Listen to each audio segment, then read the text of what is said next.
All right. Hey, everybody. Welcome back to another episode of Down the Rabbit Hole. I'm your host, Shelly Lewis, and today is January 20th, 2019, and I'm back with our fire captains, John and Matt.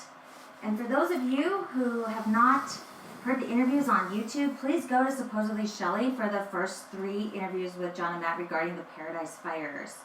The purpose of today's show is to do a follow-up regarding the Paradise Fires, as well as answer any of your questions on YouTube. As you know from our last interview, we went into great detail of the anomalies of the twisted metal, smart meters, torched vehicles, unburned forests, unburned plastics where the houses were completely demolished, and carports where they look untouched, yet the vehicles underneath them are completely destroyed. We further discussed directed energy weapons, chemtrails, weather modification technology, as well as the role of smart meters involved in this fire.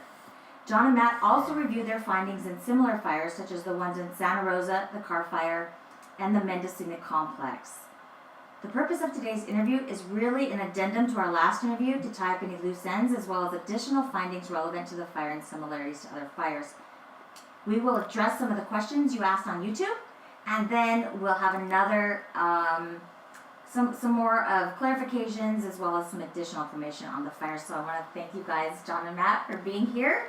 Thank you, Shelly. Thank you. Thanks for having us again, Shelly, and for setting up all this equipment and coming down up here in terrible weather. I mean, you guys, I'm honored to be able to just get information out to our listeners. And I want to thank all the people that have responded and so many positive comments. So it's clear that people are definitely waking up to what's going on. So I mirror that as well.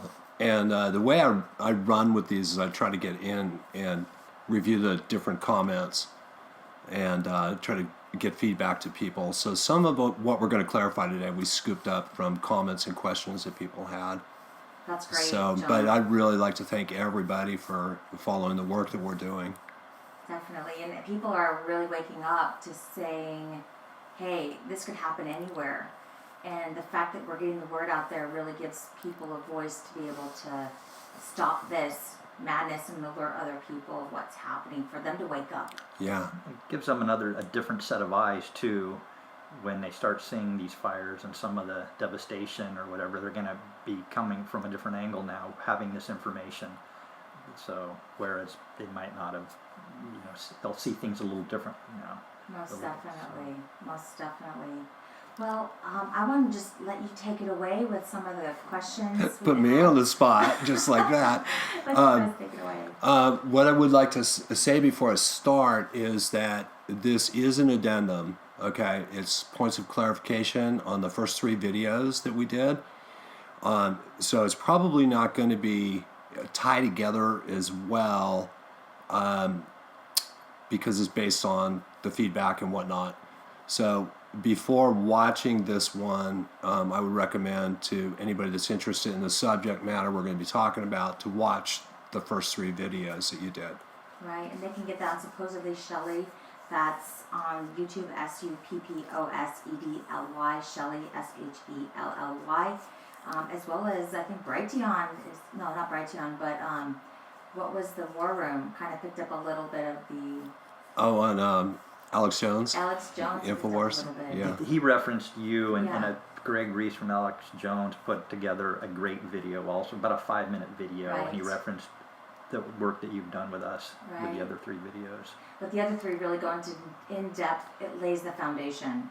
Yeah, and we're going to be referencing the comments based on those videos, so I agree with John. I think for anybody watching this, if you watch the other 3 videos first, it'll make a lot more sense. Perfect. I love that.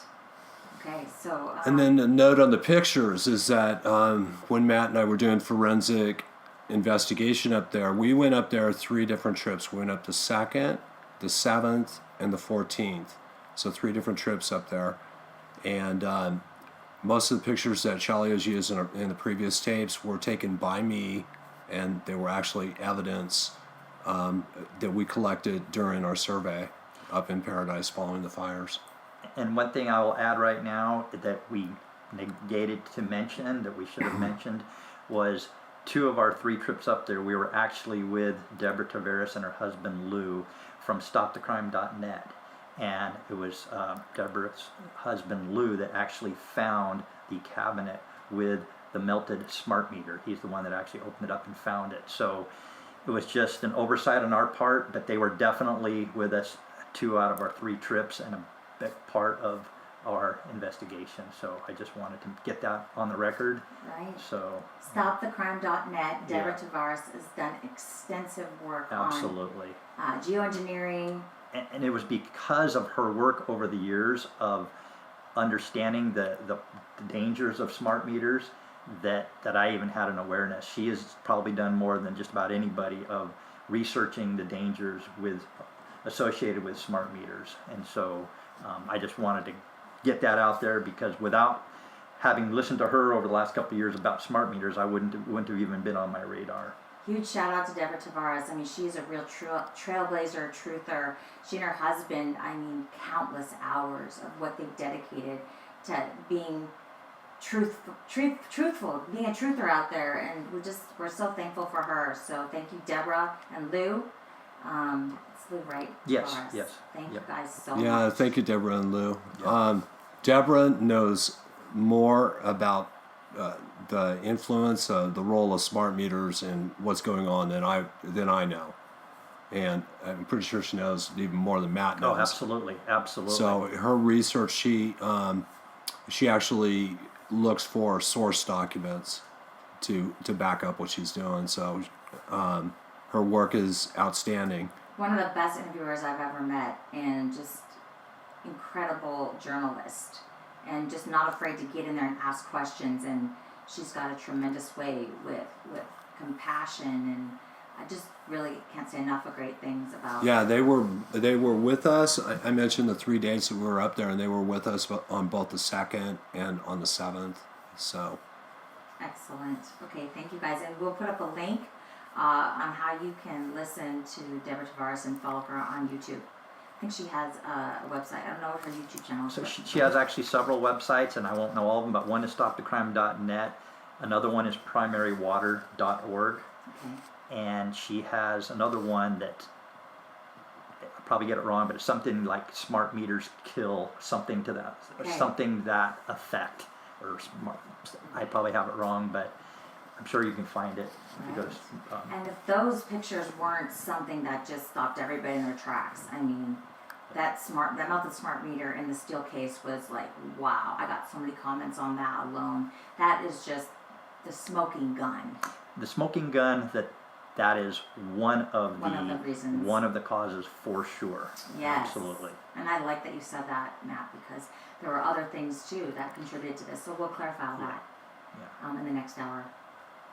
Or the next 20 minutes, however we get there. yeah, however long it goes, however long it takes. Yeah, great. So did you want to start with some of the Sure. clarifications of comments? Okay, so the way I'm going to break these down is that I'm going to go over some of the things that Matt and I have both reviewed. My list on this is some things that we felt needed clarification, and I watched each of the different first 3 sections of what we did, and then reviewed comments that people made.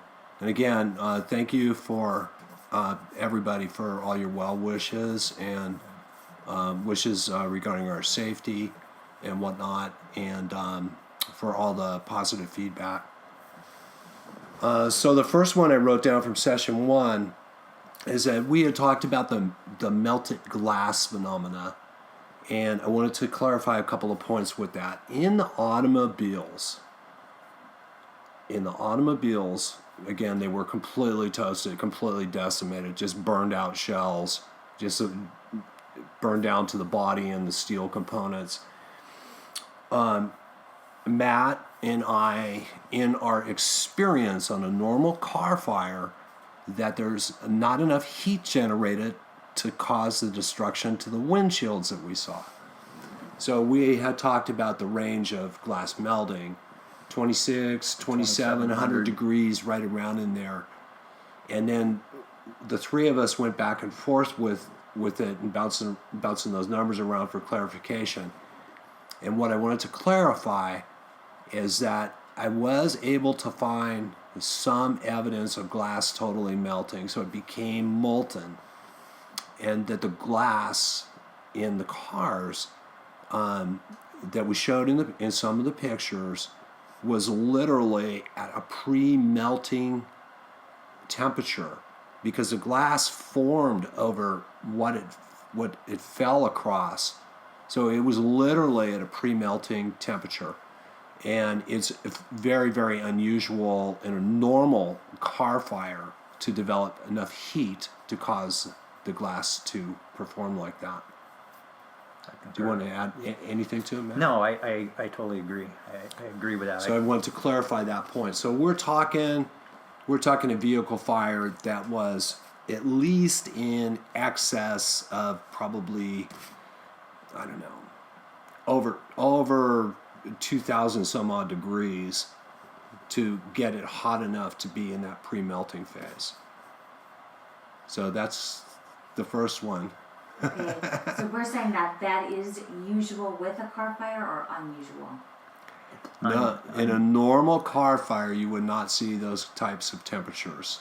Okay, thank you for clarifying that. Yeah. So that, and we were seeing that repeatedly. Again, these are not single anomalies. We were seeing them repeatedly. Yes. So that's the first one I wanted to. It was not quite molten, but it was damn close to it. So, and also on the evidence of the trees, this is an error that I made because I was on a different wavelength. When Matt and I were talking about the trees that we saw in Paradise, we saw hundreds of these trees that had the destruction at the base of the tree, at the trunk of the tree, close to the ground. And I made a statement that we had looked at over 50 trees. What I meant by that was that about how many I photographed. So, but we saw hundreds of examples, so it's very, very consistent finding where the destruction and the burning, the heat concentration of the trees was at the base close to the ground in the trunk. Yeah, I totally agree. I mean, to me it seemed like the majority of what we saw was that type of burning, and like I said in previous videos, if you have a fire that is caused by some unnatural directed energy weapon that causes things to burn this certain way, it's obviously going to start a regular fire that's going to be along with it. So you're going to have both types of burning. But most of what we saw, most of what we saw was in the areas where it was obvious this is not the way things normally burn, was the hollowed out bases, totally burned, hollowed out, a lot of them creating a crater where you could actually follow the roots down. That was the norm in the places where, like, oh my God, this does not usually happen. How did this happen? So I just wanted to add I agree. that. When I was in Concal with Jamie Lee from plaintruth.info, we saw the same thing. So it wasn't just isolated to certain parts of Paradise. It was like, I felt like it was throughout the entire area. We were seeing this anomaly. It was The based norm. on a very, very large geographical area, and the evidence just kept popping up just time and time again. Yeah. So that was a point of clarification. We're talking, I mean, obviously we couldn't cover every square foot of ground up there that had been involved in the fire, but we covered a rather extensive amount of different areas of the fire that had occurred, and we just kept seeing this destruction of the trees at the base consistently. So it's a consistent finding. Yes. So there's that. And then there was a really good comment in the first session about the role of nanoparticulates, of the role of geoengineering, of chemtrails, the slang. People don't like it when I use that word. It's like everything else, it's been weaponized. Because if this guy's calling them chemtrails, he's one of them conspiracy theorists. So everything gets flipped up on its head. Well, and chemtrails, the downside of using the word chemtrails is it's actually not a scientific term. So they can look you in the eye and honestly say, no, we don't do chemtrails, we don't spray chemtrails, because they don't spray chemtrails. They spray barium, strontium, aluminum, because chemtrails is a slang term. So they do solar radiation, or And that's how aerosol. how it's been weaponized. It's used to Exactly. discredit people who are accustomed to using that term. Interesting. So So thank you for clarifying that. Such Yeah. a good thing to know. So anyway, that being said, if we want to use the official terminology, we're talking geoengineering and Stratosphere, aerosol injection, solar radiation management. So those are the three of them. Yeah, there's And there's all these different programs that they're using to manipulate the environment. Remember, everybody, this stuff is going on all over the planet. This is worldwide. This is absolutely This is worldwide. not confined to California or just the United States. People in Canada and Europe and Australia was getting pounded last week. and all this can be looked up. These are all patented technologies. All of this. So if you're watching us for the first time, it may seem crazy what we're saying. Everything we're saying, it can all be looked up. And can we just clarify the nanoparticulates? What we had said previously was that they're highly combustible. Yeah, that's what I was just going to morph Okay, into. Perfect. Okay, number one, the ones that we know about, the three main ingredients are aluminum oxide or nanoparticulate aluminum, barium, and strontium. So of those three metals, I don't know about the combustibility of barium and strontium, but I can tell you this, is that aluminum in nanoparticulate form is highly combustible. So in all of these fires that have been going on up here, we talked about the NorCal fire complex, and including the Tubbs fire. Then we talked about the fires that happened here in July that burned down toward Lakeport like a freight train. And then we talked about the Carr fire, and then we talked about Paradise fire. And aside from that, we have all the ones that have been going on in Southern California. But one of the commonalities you're going to find with these, when you talk to witnesses and people who actually observe the geoengineering programs being sprayed in their skies, is that it seems like before the fire event that there's extra heavy spraying. Okay, and this was true with all the fires that I just mentioned. And there's no way to know for sure what they're spraying. So we know over the years what they found the most of is the aluminum, barium, and strontium when they've done soil samples. So are they just spraying extra of that right before, or is there something else they're spraying? it's like meat tenderizer or something. Yeah, but and like he's saying, these are desiccants. They actually take the humidity out of the air. They lower the fuel moisture, and these nanoparticles, they actually get into the circulatory system of the trees. So The trees and the things that are growing. yes. Wow. Yes. And Deborah Tavares, StopTheCrime.net, goes into really in-depth detail about that. Is that correct? Yeah. Probably. Okay. All right, great. So Matt talked about the fact that they're, number one, they're a desiccant. They suck the moisture out of things, out of the atmosphere and out of the plant life. The other thing they do is when they're sprayed in the atmosphere is eventually they float down and they settle on things. So Shelly, you pointed this out in the previous videos we did where it was settling on the cars and whatnot, and lots of people were reporting on that. Well, these nanoparticulate metals would drift down, get into the branches and all the the leaves or the needles on the trees, and then eventually down to the ground. Also, they would settle on cars, rooftops, everything that's exposed to the atmosphere. These are going to settle on. So what we've been experiencing in California for the last several years is not only a dramatic increase in fires, but a very dramatic increase in the combustibility of stuff. To me, that again, this is sort of recapping, but the Tubbs fire was the big awakening, I think, for me, for sure. I mean, we had some big other fires. I was out of town when the Valley Fire came through. That sounded pretty bad. But the Tubbs fire was cars flipped upside down and moved, and I-beams melted while the trees next to it seemed to be fine. So that was the first, for me, the first time it's like, oh my God, this is unbelievable. And the other thing we've seen over the last couple of years is fires, all the breaking records of the biggest, worst fire. The Santa Rosa, the Tubbs one was the worst one at the time. That was the worst one. And then the Carr fire, and now the Paradise fire. So they just keep getting worse and worse. And we're being told this is the new normal. Well, actually, they're saying Jerry Brown's saying it's the new abnormal. So.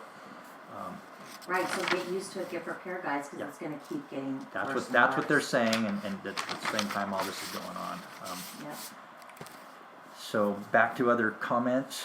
Yeah, there was a comment in the first session about reverse polarity, which I'm gonna punt on for now, because I want to get into this whole thing with grounding a little bit more and make a couple clarifications there. So we'll put that off to the side here and hopefully get back to it. In the second part of the series, we went over a lot of the evidence, including the photographic evidence that we saw on the cars, the generator, the standalone generator that was off grid that got completely burned up, the boats, and other things that were involved in fire where we couldn't explain how they burned. There wasn't enough fuel around them. They were in driveways or in clear areas. Yep. And so we went over that, and I wanted to revisit that whole topic because we showed a bunch of pictures, Shelly, where the tires were completely burned, and the only evidence, if it was a steel rim, the steel rim was still there, but draped over the top of the steel rim was the steel belting from the radials. And I did some additional thinking about that, and if we're suspecting some sort of a frequency that heated the metals up, it would also be heating up the steel belts in the radial tires. Mm-hmm. So it may help to explain the total destruction of the tires and that was a consistent finding on every vehicle. So I wanted to point that out. Right. I'm just going to reset this, guys. As well as things that were connected to the metal, such as the wires going through fences and everything else. That's where the most burning was anything that was connected to the metal. Right, and we saw that with those fence metal. Absolutely. It was like you could see the wood totally charred, and the metal was where you could see the line of the metal. Exactly. Yeah. That one picture I took of the address board, it was somebody had taken like a wood plank and put their address on it, you know, with the metal letters. The metal, it was all, and it detached itself from the fence. It fell face down. All the combustible materials were all gone. That's right. And the numbers are there for it, and they're upside down, obviously, because it fell face down. Right. And all the fasteners, you could see all the different nails and everything, and everything combustible was gone. Right, except for the metal brackets. Yeah. Or the nails. Yeah. One point I really felt that was really, really super important to clarify is that I talked about the grounding in the first 3 tapes, and we didn't touch on this part, and that's that I described the grounding in the mobile homes, okay? How they have a single copper wire coming out of the panel, and it goes into a grounding rod that's driven into the ground, and it's fastened on there. And that's really the only way I could see where they were grounded. What I didn't explain, that houses are exactly the same way when you think about it, because a house generally the buildup is off of a concrete stem wall foundation. So they have a similar issue with grounding, and that's that the panels are done in much the same way. They do them either one of two ways. Either the grounding wire is tied around the steel rebar in the concrete foundation prior to pouring it, so it's embedded in there. That's one way they do it, or they do it to a grounding rod. It sort of depends on the vintage of construction and how they do it at the time. But they're not very well grounded. They have the same single copper wire that goes down to a grounding system. So I wanted to clarify that. There was a couple of comments on the tires, the steel belted radials, and also I think that's about it for section 2. I got a comment on one of the, I'm not sure what section it was in, but one person commented that it seems like they're fine-tuning their frequencies, and I would have to concur. I would have to agree with that as well. And I think what they're getting at is when you look at the Tubbs fire in Santa Rosa, you look at the car fire in Redding, you had vehicles that were moved a long ways, flipped upside down, found houses burned down to the foundation with nothing left, nothing at all. And on this fire, even though it was nothing like anything that we had seen during our career, at least we had shells that were left of the appliances, and it looked like they were getting better at disguising, making it look more natural. What Matt's alluding to is that in the Tubbs fire, as tragic as all that stuff was, is that they overdid it a little bit on the frequency. So they might have gone, well, we got to fine tune that a little bit because they're catching on to us. If you look at a lot of these things that go on, generally the people, the actual hardcore researchers can generally debunk most of the government narratives within about 2 days. That's my experience. It takes us 48 hours or less to start completely shredding the narrative. And so the Tubbs fire took a little bit longer because it just went, it was slow for the information to come out.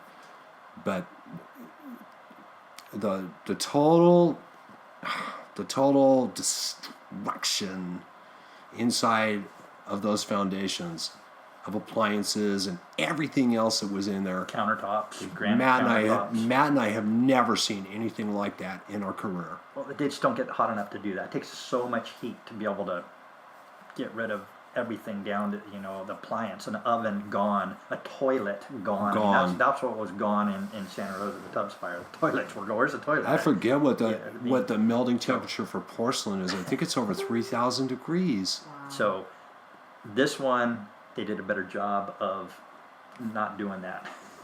So, but it was still obvious to us with the discrepancy, of the vegetation that was there, the dry pine needles and grass that was there next to total, pretty much total destruction of, vehicles and structures. So not quite as dramatic as the Tubbs fire, but similarities. Not quite as, but the vegetation wasn't burned as much here either, I think. So although it wasn't, I'd say it was less on the vegetation here, but there was still not burned like it should have been there either. So. Interesting. And then one other thing I have written down here just as a note, Matt and I talked about this before we got started, is that Matt kept referring to witnesses in the first 3 tapes, and a lot of those witnesses that he's referring to were residents. They were residents that lived in the area. So if you take an account I saw the staging area set up at the golf course off of Skyway 2 weeks before the fire. That is from a reliable witness, which is a resident of the area. And And so now, I mean, we'll get on to things that have happened since our last interview, things that we found, and I'll have to In say. a second, we got to go through. Oh, you got more. We got one More more questions? Okay, go ahead. one more page to go through. Perfect. Okay, so what Matt was just talking about, we're going to really try to hammer down and tie our evidence to our conclusions as we kind of move into that next phase. There was a comment in the third session about trees being full of water that you made, Shelly, and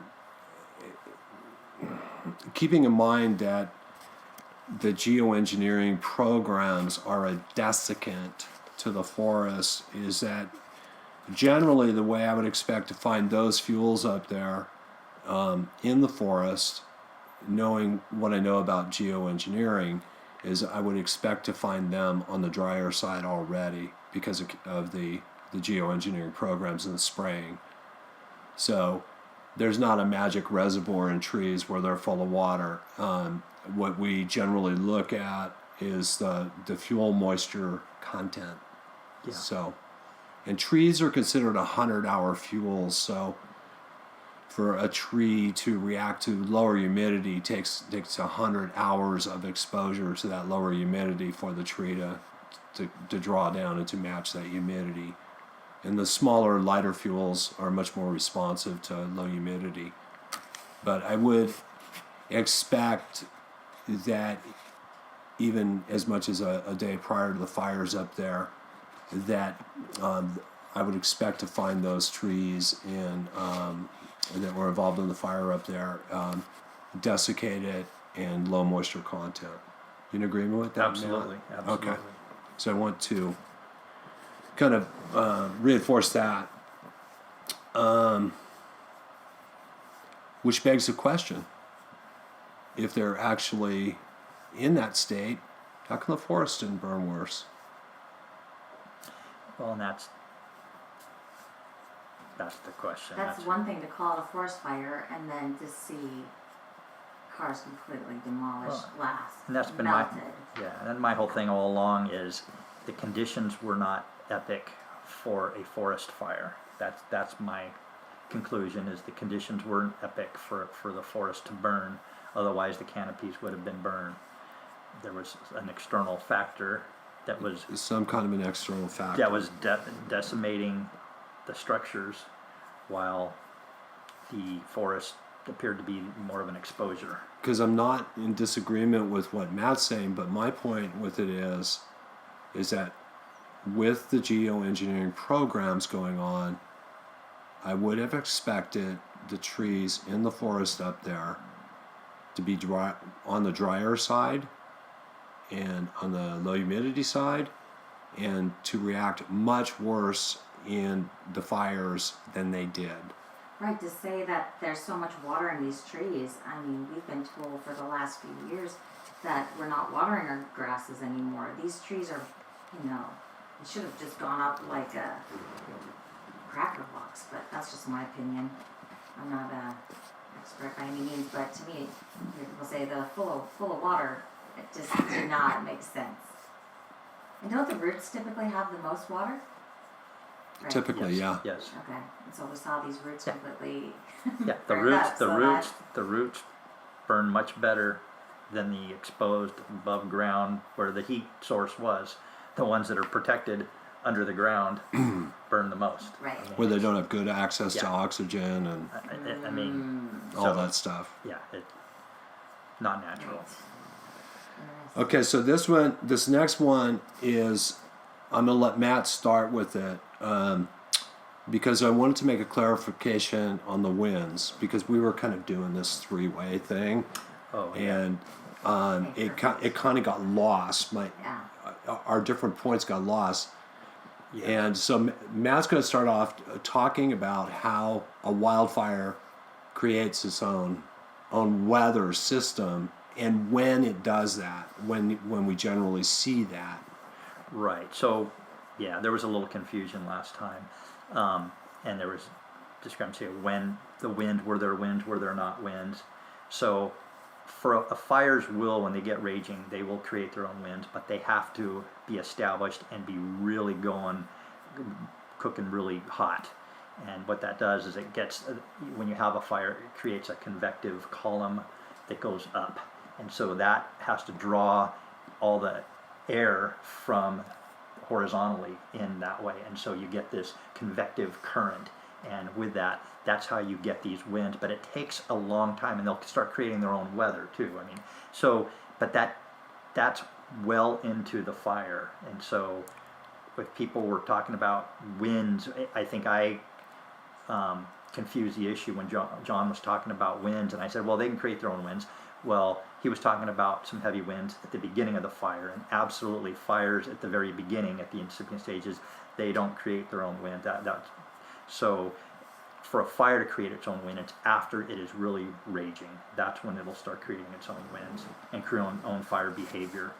So did that answer? Yes, absolutely. So the point with it is that early on in the fire in Paradise and other fires that have occurred here, and also I've heard reports of it in some of the Southern California fires where people experience these high, erratic, rather unexplainable winds at the onset of the fire.